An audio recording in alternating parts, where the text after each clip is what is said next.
Regularmente la duda genera preguntas que no surgen porque alguien quiera desobedecer a Dios, sino porque lleva años intentando obedecer y aún así vive con culpa, con miedo, con la sensación permanente de que nunca es suficiente. Una de esas preguntas, quizá una de las más silenciosas y más pesadas dentro de la vida cristiana, es esta: ¿realmente Dios me exige el diezmo como condición para bendecirme?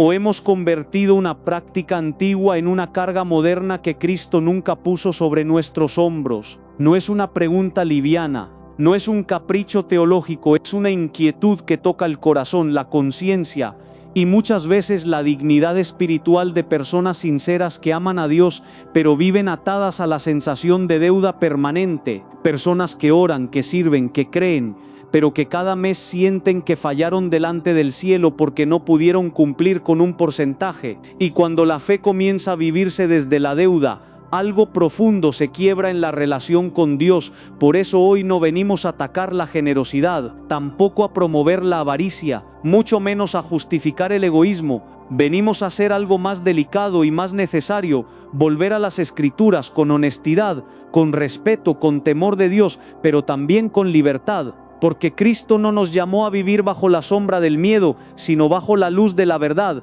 El apóstol Pablo escribe a los Gálatas palabras que atraviesan los siglos y siguen incomodando a todo sistema religioso que vive del control. Para libertad fue que Cristo nos hizo libres. Manteneos firmes, pues, y no os sometáis otra vez al yugo de esclavitud. Esta frase no es un adorno espiritual, es una declaración radical. Pablo no está hablando solo de pecados evidentes o de idolatrías grotescas. Está hablando de cualquier práctica religiosa que, en nombre de Dios, termina esclavizando la conciencia. Y aquí es donde debemos detenernos con reverencia, porque no todo lo que se hace en nombre de Dios necesariamente refleja el corazón de Dios. A lo largo de la historia bíblica, el Señor una y otra vez confronta a su propio pueblo cuando la religión se vuelve más importante que la relación, cuando el rito reemplaza el corazón, cuando el cumplimiento externo silencia la justicia, la misericordia y la fe. El diezmo aparece en la Escritura, sí, nadie lo niega, pero aparece dentro de un contexto muy específico, con un propósito claro y dentro de un pacto determinado. El problema no es reconocer su existencia bíblica, el problema es arrancarlo de su contexto, trasladarlo intacto a otra alianza y presentarlo como una ley eterna sin explicar lo que Cristo vino a cumplir, a transformar y a consumar. En el Antiguo Testamento, el diezmo no era una expresión espontánea de gratitud personal, ni un acto místico para activar bendiciones financieras. Era parte de un sistema nacional, teocrático y agrícola. Israel no era solo un pueblo religioso, era una nación gobernada por leyes civiles, ceremoniales y espirituales entrelazadas. El diezmo sostenía la tribu de Leví, que no recibió heredad en la tierra porque fue apartada exclusivamente para el servicio del templo. Era una estructura social, no una prueba de espiritualidad individual. Pero incluso allí, el corazón de Dios nunca estuvo en el porcentaje. Los profetas lo gritaron con fuerza: Dios se cansó de sacrificios sin justicia, de ofrendas sin arrepentimiento, de manos llenas de rituales y corazones vacíos de compasión. ¿Para qué me sirve la multitud de vuestros sacrificios?, dice el Señor por medio de Isaías. Lavaos, limpiaos, quitad la maldad de vuestras obras. El mensaje es claro: Dios no se impresiona con lo que das si tu vida no refleja lo que Él ama. Entonces llega Jesús, y aquí ocurre el punto de quiebre. Cristo no vino a reforzar el sistema levítico, vino a cumplir la ley y a inaugurar un nuevo pacto sellado no con sangre de animales, sino con su propia sangre. Y cuando el nuevo pacto entra en escena, las preguntas cambian de nivel. Ya no se trata de cuánto dar, sino de a quién perteneces. Ya no se trata de cumplir, sino de rendirse. Ya no se trata de una décima parte, sino de una vida entera. Jesús habló muchísimo del dinero, más de lo que muchos recuerdan, pero nunca lo abordó desde la lógica del porcentaje. Lo abordó desde el lugar del corazón. Donde esté tu tesoro, allí estará también tu corazón. No dijo: dame el 10% y el resto es tuyo. Dijo: en esencia, muéstrame qué gobierna tu vida, porque el verdadero problema nunca fue el dinero, sino el señorío. Cuando Jesús confronta a los fariseos, no los acusa por no diezmar, los acusa por diezmar y al mismo tiempo descuidar lo más pesado de la ley: la justicia, la misericordia y la fe. es una acusación demoledora, porque revela que es posible cumplir religiosamente una práctica y aún así estar lejos del corazón de Dios. Es posible dar y no amar.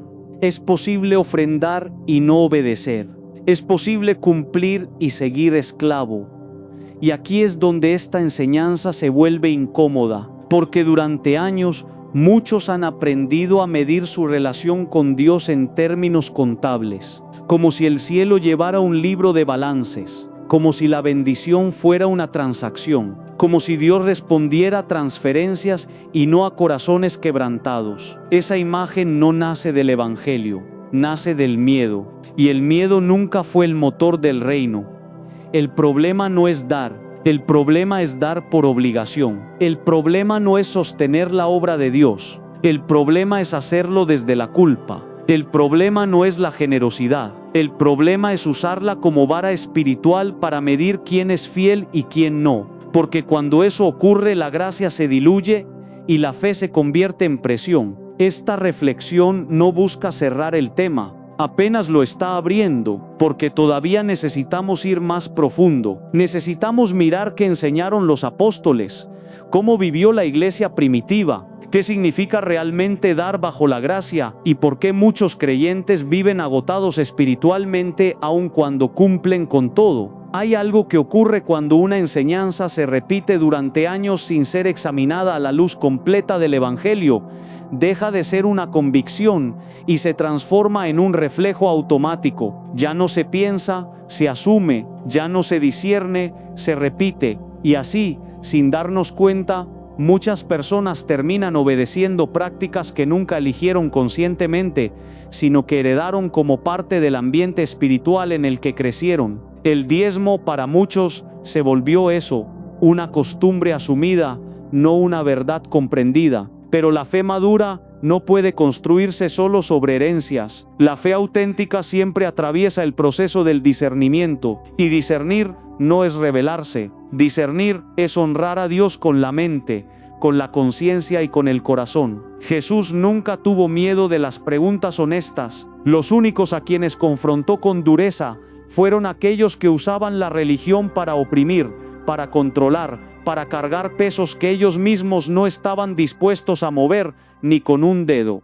Por eso es necesario hacernos una pregunta incómoda, pero imprescindible. Si el diezmo fuera una ley eterna, válida sin excepción para todos los creyentes de todas las épocas, ¿por qué Jesús nunca la enseñó como mandato a sus discípulos? ¿Por qué no aparece como instrucción central en el Sermón del Monte, ni en las parábolas del reino, ni en las conversaciones privadas con aquellos que lo seguían de cerca?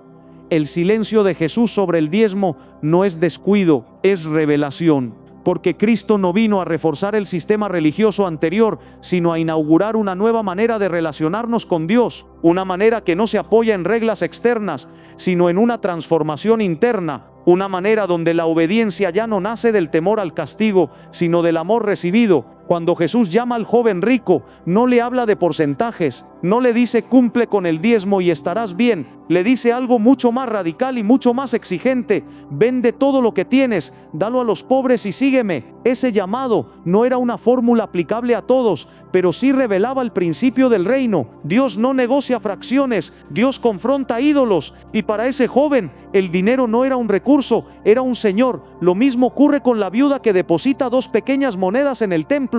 Jesús no la elogia por cumplir una norma, la elogia porque dio todo lo que tenía. Mientras otros daban de lo que les sobraba, ella entregó su sustento. Y aquí hay algo profundamente revelador. Jesús no mide el valor de la ofrenda por la cantidad, sino por el grado de entrega. El reino no funciona con escalas humanas, funciona con corazones rendidos. Esto nos obliga a revisar una distorsión muy común: creer que dar el diezmo equivale a haber cumplido con Dios, como si el resto de la vida quedara fuera de su señorío, como si después de entregar un porcentaje, el resto de las decisiones, de los hábitos, de las injusticias, de los silencios, quedaran exentos de revisión. Esa lógica es peligrosa porque anestesia la conciencia y tranquiliza al ego religioso. Jesús nunca tranquilizó conciencias, las despertó, y lo hizo apuntando siempre al interior. Habéis oído que fue dicho, pero yo os digo. Esa frase no endurece la ley, la profundiza. No la hace más pesada, la hace más verdadera. porque deja en evidencia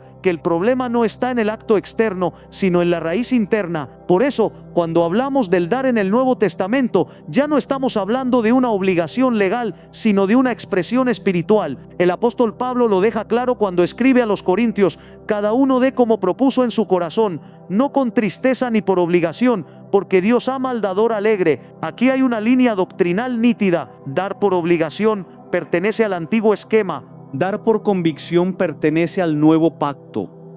Y esto no significa dar menos. Muchas veces significa dar más. Pero dar desde otro lugar. Dar desde la libertad.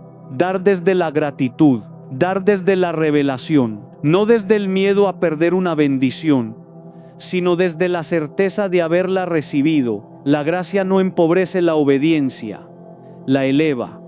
La iglesia primitiva entendió esto con claridad. En los primeros capítulos del libro de los Hechos, no vemos creyentes calculando porcentajes. Vemos personas transformadas, personas que vendían propiedades, compartían recursos, sostenían a los necesitados, no porque alguien se los exigiera, sino porque el Espíritu Santo había producido en ellos una nueva manera de vivir. Nadie los obligaba, nadie los presionaba, nadie los amenazaba con maldiciones. El motor de esa generosidad no era el temor, era la comunión. No era la ley, era el amor. Y cuando el amor gobierna, la pregunta ya no es cuánto tengo que dar, sino cómo puedo servir mejor. Ese cambio de pregunta marca la diferencia entre una fe infantil y una fe madura. Sin embargo, con el paso del tiempo, la iglesia fue institucionalizándose. Y allí donde aparecen las estructuras,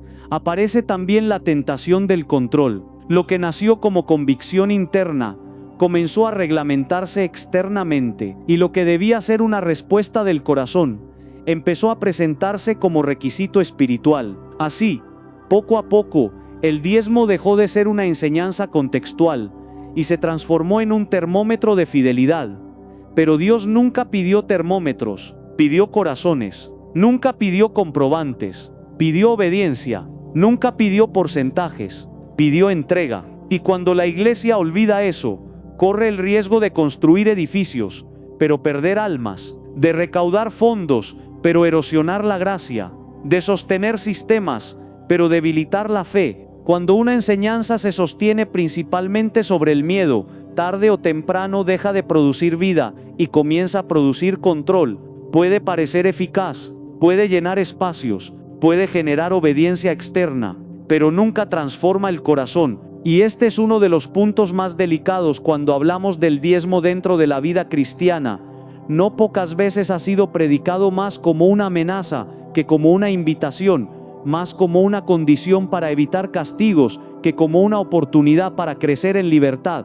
Muchos creyentes crecieron escuchando frases que, aunque no siempre se dicen con mala intención, terminan sembrando una imagen distorsionada de Dios. Si no diezmas, le estás robando a Dios. Si no cumples con el diezmo, las ventanas del cielo se cierran. Si no das el 10%, estás bajo maldición. Con el paso del tiempo, estas frases dejan huellas. El creyente comienza a relacionarse con Dios desde la sospecha, no desde la confianza, desde el temor, no desde el amor.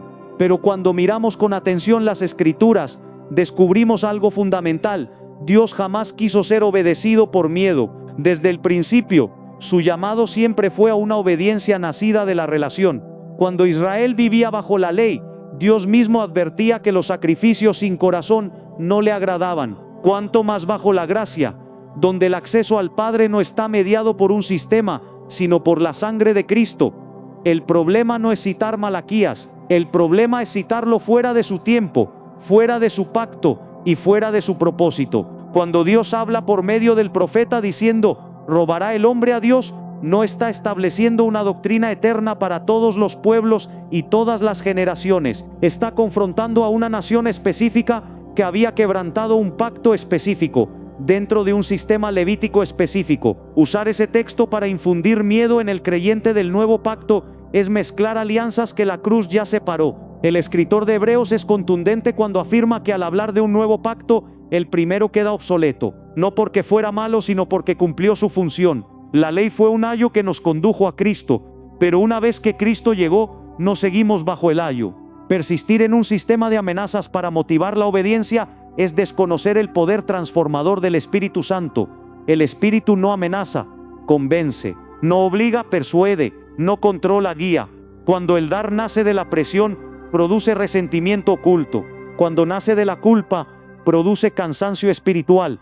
Cuando nace del miedo, produce una fe frágil, dependiente, insegura. Pero cuando nace de la revelación, produce gozo. Y el gozo es una marca inequívoca del reino. Pablo lo entendía perfectamente. Por eso, en ninguna de sus cartas establece el diezmo como mandato. Cuando instruye sobre las ofrendas, siempre lo hace apelando a la conciencia, no a la imposición. Habla de dar según la prosperidad de cada uno, según lo propuesto en el corazón, con alegría. Nunca habla de maldiciones económicas para quien no da. Nunca condiciona la gracia al aporte financiero. Nunca amenaza con consecuencias espirituales por no cumplir una cuota. Esto no es una omisión casual, es una decisión teológica, porque Pablo sabía que cuando la fe se vive desde la obligación, se pierde la esencia del Evangelio. La buena noticia no es que ahora debemos cumplir mejor la ley. La buena noticia es que Cristo cumplió la ley por nosotros y nos invitó a vivir desde otro lugar. Sin embargo, muchos creyentes viven con una fe tensionada. Aman a Dios, pero le tienen miedo. Confían en Cristo, pero sienten que siempre están en deuda. Oran, pero con la sensación de que algo les falta. Y muchas veces ese algo es una enseñanza que los convenció de que Dios bendice solo si se le paga primero, como si el Padre fuera un acreedor celestial. Esta imagen no solo es injusta, es profundamente antibíblica. Jesús enseñó que el Padre hace salir el sol sobre justos e injustos, que da pan incluso a quienes no lo merecen, que se adelanta con gracia, que corre al encuentro del hijo pródigo antes de escuchar su discurso de arrepentimiento. ¿Qué clase de padre exige un porcentaje para amar? El problema de fondo no es el dinero, es la imagen de Dios que se forma en el corazón del creyente. Cuando Dios es visto como un cobrador, la relación se vuelve contractual. Cuando Dios es visto como un padre, la relación se vuelve filial. Y un hijo no obedece para no ser castigado, obedece porque ama. Aquí es donde debemos hacer una pausa interior, porque muchos han dado durante años no desde la libertad, sino desde el temor, no porque entendían el propósito, sino porque tenían miedo de perder la protección divina, y eso deja marcas profundas, marcas que afectan la oración, la confianza, la identidad espiritual. Cristo no vino a sanarnos solo del pecado visible, vino a sanarnos de las distorsiones internas que la religión puede producir, vino a mostrarnos el rostro verdadero del Padre, y ese rostro no se revela a través de amenazas, sino de entrega, no se manifiesta a través de cuatas, sino de cruz. Hay una herida silenciosa que pocas veces se nombra desde el púlpito, pero que vive en el interior de muchos creyentes, la culpa espiritual asociada al dar, no la culpa sana que lleva al arrepentimiento, sino la culpa crónica que desgasta, que roba la paz y que instala la sensación constante de no estar a la altura. Esa culpa no nace del Espíritu Santo, nace de una fe deformada por mensajes que, sin querer o queriendo, confundieron obediencia con presión.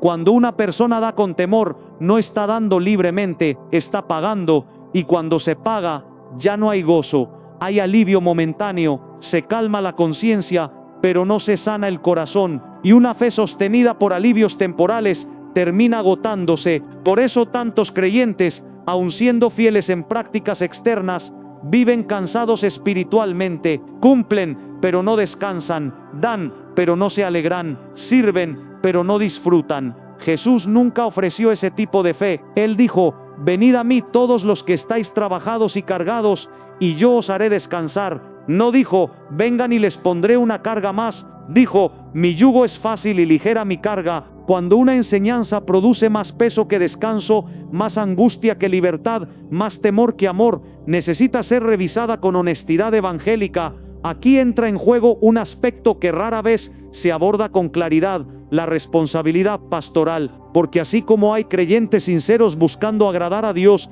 también hay líderes llamados a cuidar almas, no a explotarlas. El ministerio no fue diseñado para sostenerse a costa de la conciencia herida del pueblo, sino para edificarlo en la verdad. Cuando el mensaje del dar se predica sin discernimiento, se corre el riesgo de usar lo sagrado como herramienta de presión. El profeta Ezequiel fue durísimo con los pastores que se apacentaban a sí mismos. Dios no los acusó de herejía doctrinal, los acusó de abuso espiritual, de vestirse con la lana, de alimentarse de las ovejas, de descuidar al rebaño, y ese mensaje sigue vigente porque el corazón humano no ha cambiado tanto. Donde hay poder, siempre existe la tentación de usarlo mal.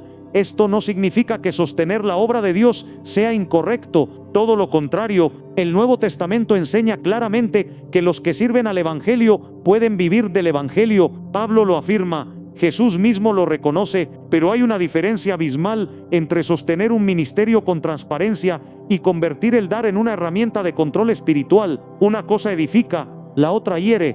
Cuando el dar se presenta como requisito para ser bendecido, se introduce una lógica peligrosa. Se empieza a medir la fe en función de la capacidad económica, y eso contradice el corazón del Evangelio, porque el reino de Dios nunca privilegió a los que más tienen. Al contrario, una y otra vez Jesús puso como ejemplo a los pobres, a los pequeños, a los invisibles. No porque la pobreza sea virtud en sí misma, sino porque el corazón desprendido suele encontrarse más fácilmente allí donde no hay de qué aferrarse. La iglesia primitiva entendía esto. Por eso no había jerarquías espirituales basadas en aportes económicos. Nadie valía más por dar más. Nadie era menos por dar poco. Lo que importaba era la comunión, la fe, el amor manifestado en acciones concretas. Cuando surgía una necesidad, se respondía. No porque una ley lo exigiera, sino porque el amor lo impulsaba. El problema aparece cuando se institucionaliza el dar sin institucionalizar la rendición de cuentas, cuando se exige fidelidad financiera sin ofrecer transparencia moral, cuando se pide sacrificio al pueblo sin que el liderazgo viva bajo el mismo espíritu de entrega. Eso genera desconfianza, resentimiento y, muchas veces, abandono silencioso de la fe.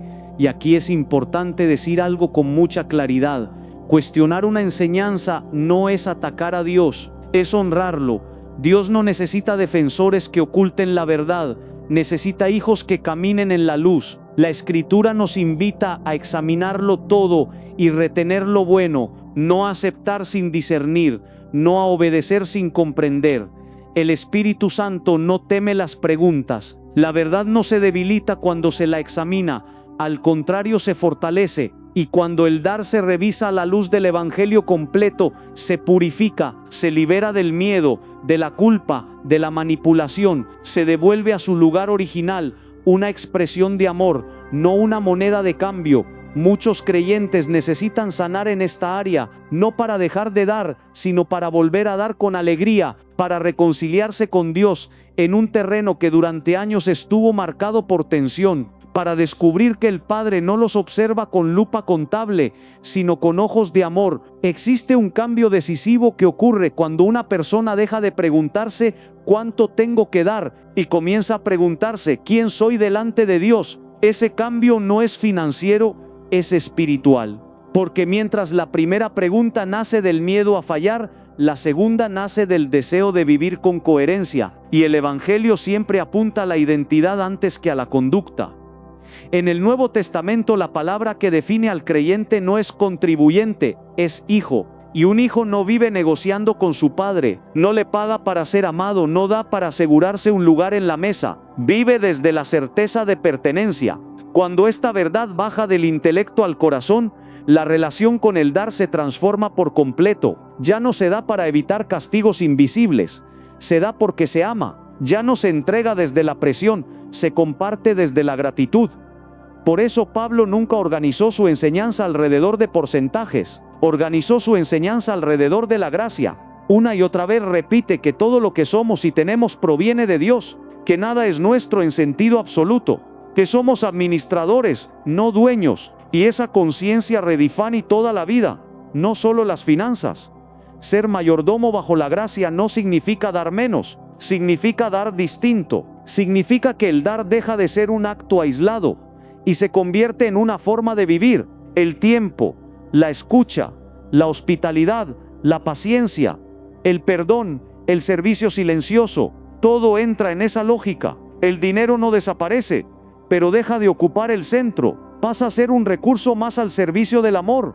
Aquí es donde muchas confusiones aparecen. Algunos, al descubrir que el diezmo no es una obligación legal bajo el nuevo pacto, sienten alivio, pero otros sienten vértigo, porque el legalismo, aunque opresivo, ofrece algo que la gracia no ofrece: límites claros. El legalismo dice hasta aquí, la gracia dice hasta donde el amor te lleve, y eso exige madurez. La libertad cristiana no es ausencia de compromiso, es compromiso elegido. No es hacer lo que quiero, es querer hacer lo que edifica, y eso requiere un corazón entrenado, sensible, despierto. Por eso Pablo insiste tanto en la renovación de la mente, porque sin una mente renovada, la libertad se vuelve excusa, pero con una mente transformada, la libertad se vuelve fecunda. Cuando el creyente madura, deja de preguntar ¿qué es lo mínimo que tengo que hacer para estar bien con Dios? Y empieza a preguntarse ¿cómo puedo vivir de una manera que refleje su amor? Esa pregunta cambia todo. Cambia cómo se usa el dinero, cómo se planifica el futuro, cómo se responde a las necesidades ajenas. En la iglesia primitiva, nadie tuvo que obligar a nadie. No había campañas de presión ni amenazas espirituales. Había necesidad real y corazones disponibles. Había discernimiento comunitario, había transparencia y sobre todo había una experiencia viva del Espíritu Santo que rompía el apego a la seguridad material, porque cuando una persona ha sido tocada por la gracia, algo se reordena por dentro. El dinero deja de ser refugio, el control deja de ser Dios. El miedo al mañana pierde fuerza, y eso no ocurre por obedecer una norma, ocurre por confiar en una persona, en el Padre que sabe de qué tenemos necesidad antes de que se lo pidamos.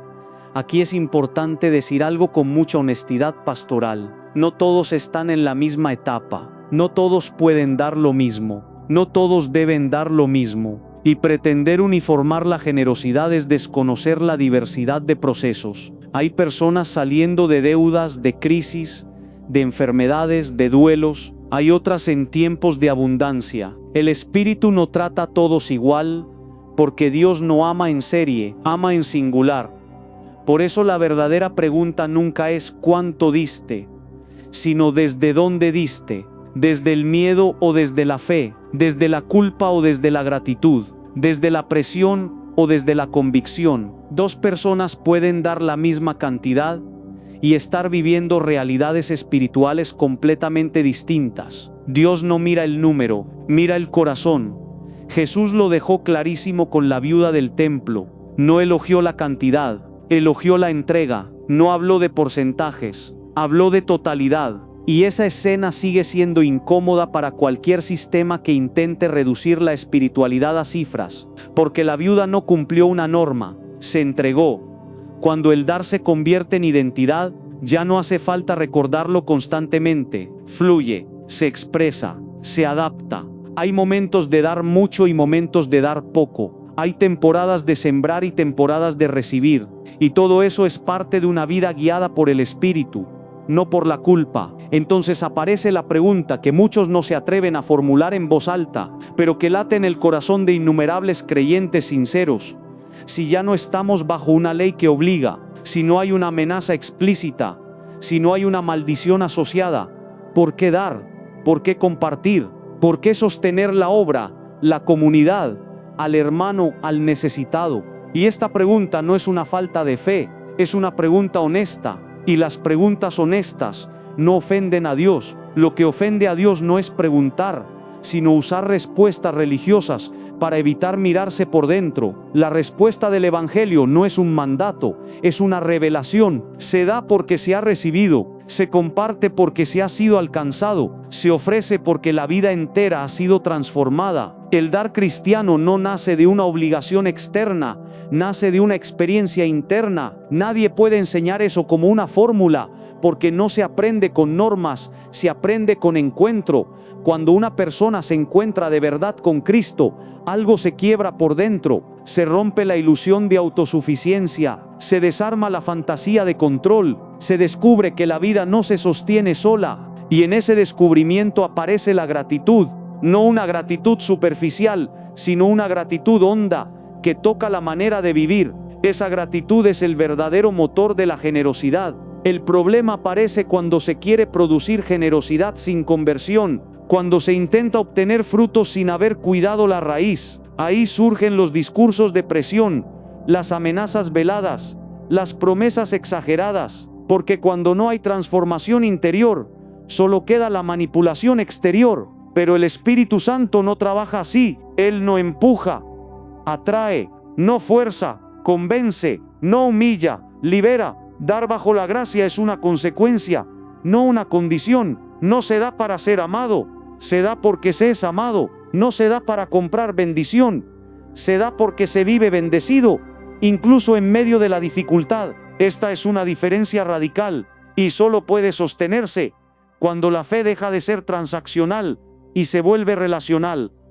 Hay personas que dan mucho dinero, pero viven cerradas por dentro, y hay personas que dan poco, pero viven abiertas, disponibles, sensibles. El reino de Dios no se mide por balances contables, se mide por corazones disponibles. El verdadero problema no es cuánto entra o cuánto sale, sino qué lugar ocupa el dinero en el alma. Jesús habló del dinero no porque fuera el tema central, sino porque sabía que toca un nervio profundo del ser humano, la seguridad. Donde está nuestra seguridad, allí está nuestro Dios. Y por eso insistió tanto en no acumular tesoros en la tierra, no porque el dinero sea malo, sino porque el apego desordena el corazón. El dinero promete protección, pero no puede dar sentido. Promete control, pero no puede dar paz. Cuando el dar se vuelve una ley, el dinero sigue siendo el centro, solo cambia la dirección del flujo. Pero cuando el dar nace del amor, el dinero pierde su trono, se vuelve herramienta,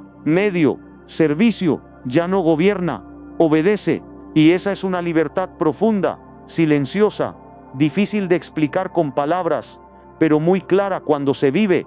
Aquí es importante decir algo con mucha claridad pastoral. La gracia no elimina la responsabilidad, la eleva. No significa dar menos, significa dar con conciencia. No significa desentenderse, significa involucrarse de otra manera. El creyente maduro no pregunta, es obligatorio, pregunta ¿cómo puedo colaborar? No pregunta ¿qué gano? Pregunta ¿a quién ayudo? Esta forma de vivir no se puede imponer, se contagia, se despierta cuando hay testimonio. Por eso el verdadero liderazgo espiritual no exige, inspira, no presiona, acompaña, no amenaza con castigos divinos, muestra caminos de madurez. Porque el abuso espiritual muchas veces se disfraza de celo religioso.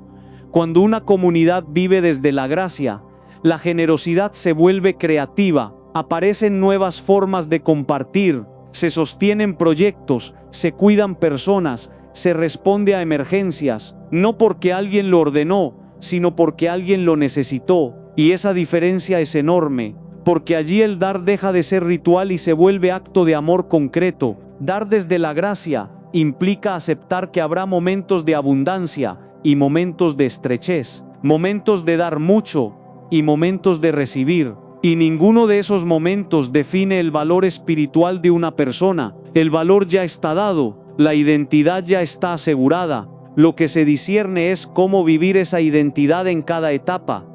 Aquí se rompe definitivamente la lógica del miedo. El miedo dice si no das, perderás. La fe dice aunque des, Dios permanece. El miedo dice cuida lo tuyo. La fe dice confía, no estás solo. El miedo produce control, la fe produce apertura. Y solo desde la fe la generosidad puede ser sana, libre y sostenida en el tiempo.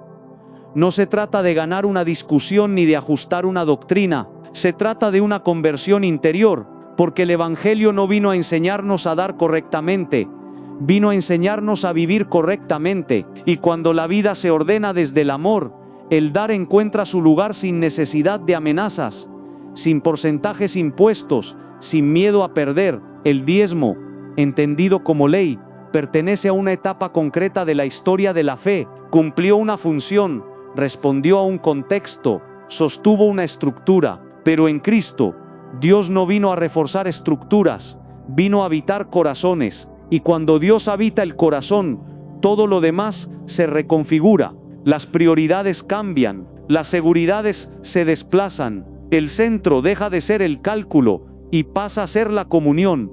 Dar en el reino de Dios no es una cuota, es un lenguaje, es una forma de decir con la vida lo que los labios confiesan, es una expresión concreta de confianza.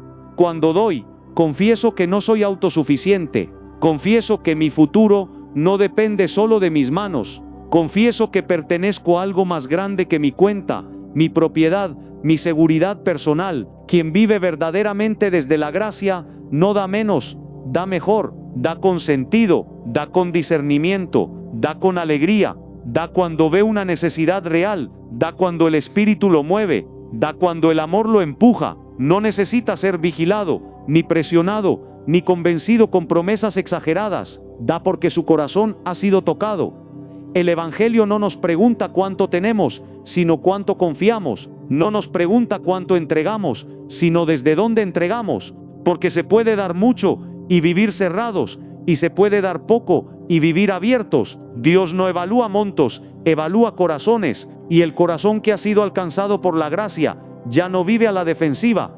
Tal vez este mensaje no te deja una cifra clara, y eso puede generar inquietud, pero te deja algo más importante, una brújula. Te devuelve la responsabilidad de discernir delante de Dios, sin intermediarios que controlen tu conciencia. Te invita a orar, a escuchar, a revisar tu vida, tus prioridades, tus apegos, no para culparte, sino para liberarte. Porque el verdadero problema nunca fue el diezmo, el verdadero problema siempre fue el miedo, y el amor perfecto echa fuera el temor. Cuando el amor entra, el miedo retrocede, y cuando el miedo retrocede, la generosidad florece. El Evangelio no necesita ser sostenido por el temor, se sostiene por la verdad, y la verdad es esta: Dios no necesita tu dinero, necesita tu corazón, y cuando tiene tu corazón, todo lo demás encuentra su lugar. El dar deja de ser una carga, se convierte en participación, en comunión, en corresponsabilidad con el dolor y la esperanza del mundo. La invitación es vivir una fe que no negocia con Dios, sino que camina con Él, una fe que no calcula para dar, sino que discierne para amar.